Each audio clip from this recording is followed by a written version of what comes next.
février 1987, la famille Tolman ramène avec enthousiasme dans leur maison un lit superposé acheté en brocante. Une fois arrivé chez eux, la petite famille installe et monte le lit au 2e étage. Ce simple achat sera la source de plus de 9 mois d'horreur pour les Tolman. Dès le moment où les enfants des Tolman ont couché dans ce lit, leur maison fut tentée par des esprits, ayant pour but de terroriser les enfants avant de s'attaquer à toute la petite famille. Pourtant, cette maison n'avait jamais été hantée par le passé. Les Tolman, eux, ne croyaient pas aux esprits. Ils croyaient en Dieu et allaient à l'église tous les dimanches. Debbie Tolman est mère au foyer et son mari Allen est cadre dans une usine. Une famille parfaitement responsable. Mais leur expérience avec le paranormal les laissera profondément meurtris. Horicon, dans le Wisconsin, est une petite ville de campagne d'environ 3800 habitants. C'est un endroit calme et paisible, aux antipodes de genres de villes dans lesquelles on s'attend à vivre une expérience paranormale terrifiante. Ceci est la maison dans laquelle les Tolman ont emménagé le 13 avril 1986. C'est également la maison où ils eurent leur effrayant contact avec le monde des esprits. Pourtant, cet endroit était la maison dont le couple Tolman avait toujours rêvé d'habiter. Après s'y être installés, ils étaient convaincus d'y rester très longtemps. Peu après s'être installés dans la maison, les enfants des Tolman, qui tombaient rarement malades, furent frappés par une vague incessante de maladies. Ils étaient si souvent malades que Debbie, leur mère, devait parfois les emmener tous les 3 chez le médecin en l'espace d'une simple semaine. En mai 1987, Debbie et Allen prirent la décision d'installer le lit qu'ils avaient acheté au 2e étage. Cette nuit-là, leur fils Danny dormait dans la chambre juste à côté de la pièce où se trouvait le lit superposé. La chambre venait d'être réaménagée et les parents de Danny lui avaient offert leur ancienne radio. Cette nuit-là, cette radio semblait avoir soudainement été frappée par un esprit. Sous les yeux effrayés de Danny, les cadrans de la radio bougeaient d'eux-mêmes, allant d'un côté à l'autre de la radio, changeant les fréquences et causant un boucan infernal dans la chambre du garçon. Danny fuit sa chambre en courant et se précipite dans le salon où se trouvent Allen et Debbie. Terrorisés, il leur explique la scène surréaliste à laquelle il vient d'assister. Les parents, dubitatifs, se regardent dans le blanc des yeux et réprimandent le garçon en le menaçant de confisquer sa radio s'il continue à faire autant de grabuge.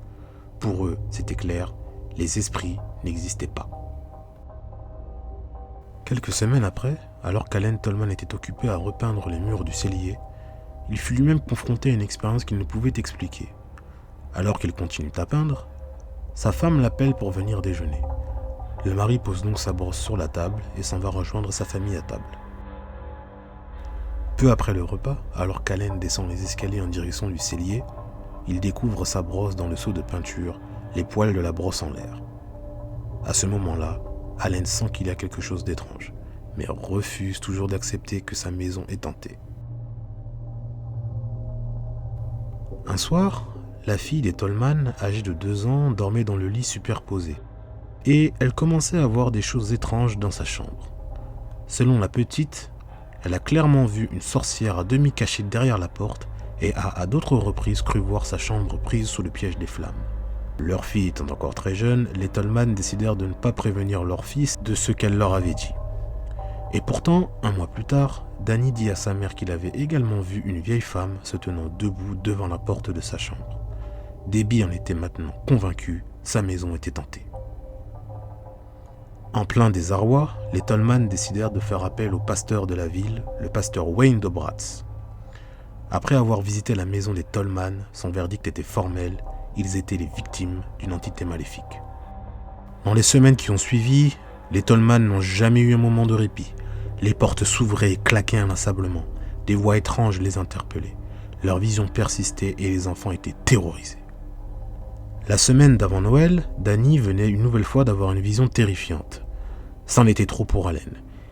Il perd son sang-froid et hurle dans toute la maison, suppliant l'entité de laisser ses enfants tranquilles et de venir l'affronter. Finalement, tout revient à la normale cette nuit-là. 3 semaines plus tard, le 7 janvier 1987, Allen Tolman rentre chez lui à 2h du matin après une longue journée de travail. Alors qu'il se dirige vers la porte d'entrée pour rentrer chez lui, il entend une sorte de hurlement assez étrange et se dirige dans la direction de ce bruit pour en avoir le cœur net. Allen se dit que ce doit être le vent qui a causé ce bruit, mais lorsqu'il s'approche, il a l'impression d'entendre une voix. Une voix lui disant « Viens, viens, viens ». Surpris, Allen se rapproche du côté droit de l'extérieur de son garage pour voir si quelqu'un s'y cachait. Mais il n'y avait personne. Alors qu'Allen rebrousse chemin, la voix l'interpelle à nouveau. Lorsqu'Allen se retourne, il n'en croit pas ses yeux. Son garage est totalement en flammes. Allen se précipite vers la porte d'entrée, ouvre la porte, pose sa boîte de déjeuner par terre et ferme la porte à clé. Après avoir repris ses esprits, il se rend compte que son garage est en flammes et se précipite dehors à nouveau. Mais arrivé dehors, son garage est tout à fait normal, comme à son arrivée. Éprouvé, Allen retourne chez lui, ferme la porte à clé et ramasse sa boîte déjeuner, quand cette dernière se retrouve violemment propulsée à l'autre bout de la pièce. Allen croit devenir fou. Il court dans tous les sens, sous les yeux étonnés de sa femme. Après ces nombreux épisodes étranges, Allen dormait à terre dans la chambre de ses enfants, qui étaient trop effrayés pour dormir seuls. Encore une fois, il allait vivre une expérience des plus terrifiantes. Une forme étrange apparaît devant lui, soudainement, et lui dit mot pour mot « T'es mort ». Allen sort de la pièce complètement sonné et ne prononce pas un mot devant Debbie, qui tente désespérément de rassurer son mari et de lui tirer les verres du nez. Allen ne dit rien et reste assis, tremblant, pâle et les larmes aux yeux. Debbie appelle directement le pasteur Dobratz. Une fois le pasteur arrivé, Allen fut enfin capable de décrire ce qui venait de lui arriver.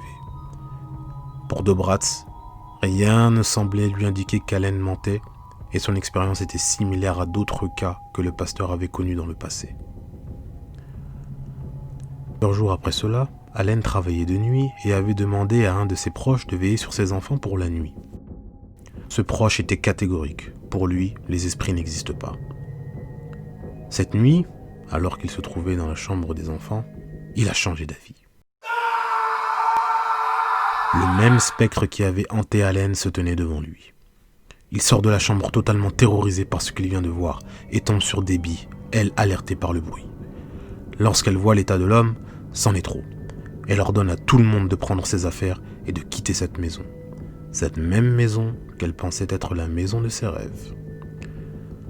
Depuis, les Tolman ont déménagé et fait détruire ce lit qui leur avait causé tous ces problèmes.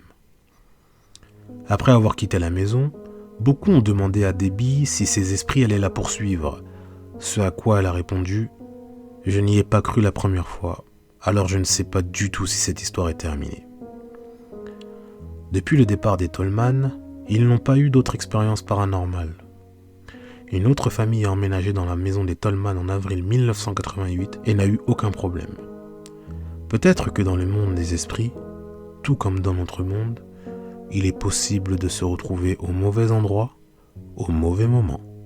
Je vous remercie de m'avoir écouté, en espérant vous retrouver très bientôt pour de nouveaux mystères.